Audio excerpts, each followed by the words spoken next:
I was an FBI agent for 27.5 years. At the time of my retirement, I was the senior special agent in charge of the FBI Los Angeles Division. I have been qualified in the courts as an expert on cults and satanic ritual abuse. I have information from various sources that judges, law enforcement, prosecutors, attorneys, doctors, and many prominent individuals, including actors, actresses, professional football and baseball players, are involved in these type activities.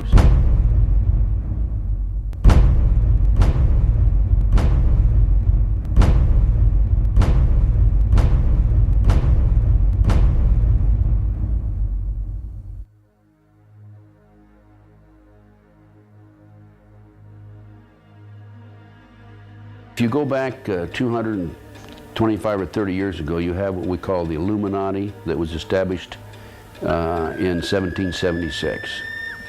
And the goals of the Illuminati, this is all very well documented, are to take over the world.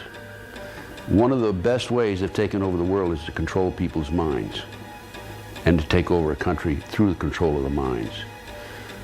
So what's happening in America, and based on my research and my interviews with numerous individuals, is that the powers that be, the higher-ups, the people in the Illuminati, are using the satanic cults as a means and as a tool to condition individuals and to make them victims of the mind control, MK Ultra mind control program. There's probably close to 4 million practicing Satanists in the United States alone, based on my intelligence information.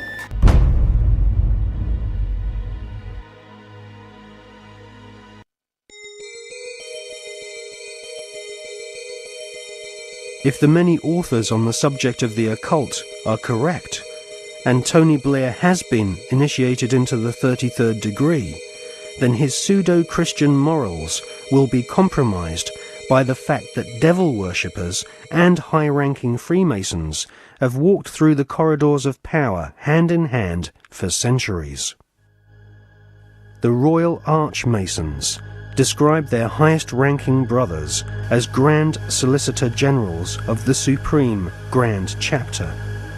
There is a secret word, the name of the true Masonic God, which none are allowed to say in public. This name is Yarbulon.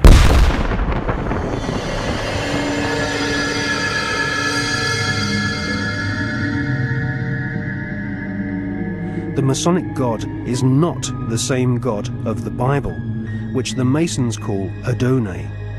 Yarbulon has been described by Christian minister Canon Brian Brindley as an unholy compound of the Hebrew name of God, Jehovah, with the heathen names for Baal and Osiris.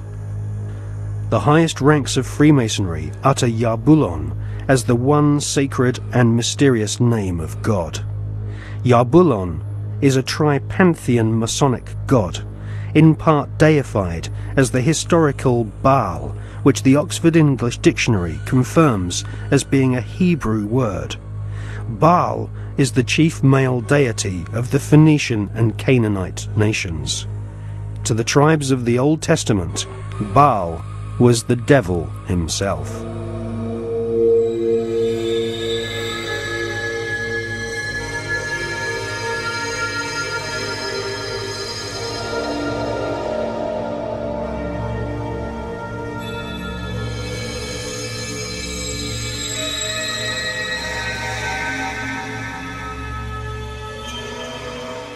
Albert Pike is America's most celebrated Freemason.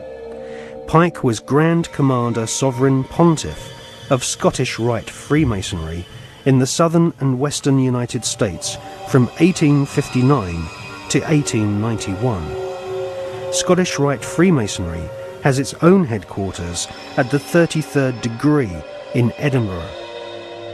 The United Grand Lodge of England has tried to deny that the true god of Masonry is Yarbulon, or has anything to do with the devil. But Albert Pike describes Yarbulon as a symbol of the infinite and eternal Godhead, a mongrel word whose name has been for 2,000 years an appellation of the devil.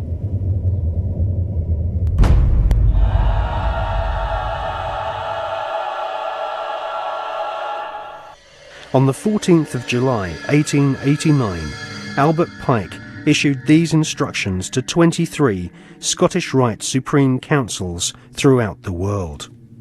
We worship a God, but it is the God that one adores without superstition. To you, Sovereign Grand Inspectors General, we say this, that you may repeat it to the brethren of the 30th, 31st, and 32nd degrees. The Masonic religion should be the Luciferian doctrine. Lucifer is God. The true and pure philosophical religion is the belief in Lucifer. So, Yarbulon is really an alternative name for the devil. The last syllable, on, is a code name for the ancient Egyptian god Osiris, who was the god of the dead. There can be no doubt that the Scottish Rite form of Freemasonry in America and Britain is controlled by high-ranking 33rd degree Masons who worship Satan or Lucifer as their god.